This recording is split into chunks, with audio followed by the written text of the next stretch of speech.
తమది చాలా decent family అని, సాంప్రదాయ కుటుంబం అని, అసలు ఎప్పుడు డ్రగ్స్ వాడలేదని చెప్పిన తరుణ్ను సిట్ అధికారులు సుదీర్ఘంగా విచారించారు. ఉదయం 10:30 ప్రారంభమైన విచారణ రాత్రి 11:45 వరకు కొనసాగింది. ఇప్పటి వరకు సిట్ బృందం చేసిన విచారణలో ఇదే సుదీర్ఘమైంది. మొత్తం 13:15 పాటు తరుణ్ను ప్రశ్నించారు.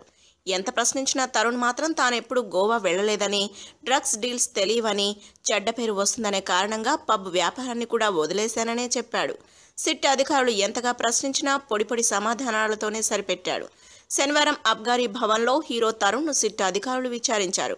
ముందుగా పబ్లు ఉన్నాయా, డ్రగ్స్ సరఫరా చేసేవాడివా, నెలలో 15 రోజుల పాటు గోవాలోనే ఉండేవాడివట కదా, అక్కడి నుంచి ఇక్కడికి డ్రగ్స్ తెచ్చేవాడివా అంటూ అధికారులు ప్రశ్నల వర్షం కురిపించారు. ఎవరెవరితో కలిసి డ్రగ్స్ను తీసుకునేవాడివని అడిగారు. అయితే తనకు డ్రగ్స్ అలవాట్లేదని తరుణ్ చెప్పినట్లు సమాచారం. ఇదివరకు ఒక పబ్లో భాగస్వామిగా ఉండేవాన్నని, కానీ చెడ్డ పేరు వస్తుందని ఆ వ్యాపారాన్ని వదిలేసుకున్నానని తెలిపాడు.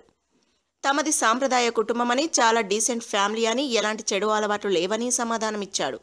3 పబ్బుల్లో భాగస్వామ్యం ఉందని, అసలు పబ్లలో డ్రగ్స్ కల్చర్ను తీసుకొచ్చిందే తరుణ్ అని అందరూ చెప్తుంటారని అధికారులు నిలదీశారు. కానీ తరుణ్ మాత్రం తనకిప్పుడు పబ్ల వ్యాపారం లేదంటూ తేల్చేశాడు.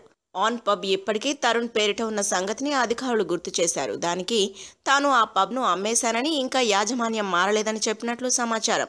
లంచ్ బ్రేక్ తర్వాత ఉస్మానియా ఆసుపత్రి నుంచి వైద్యులు వచ్చి తరుణ్ రక్త నమూనాలను, గోళ్లను, వెంట్రుకలను సేకరించారు. క్లూస్ టీం కూడా వచ్చి వేలిముద్రలు తీసుకుంది.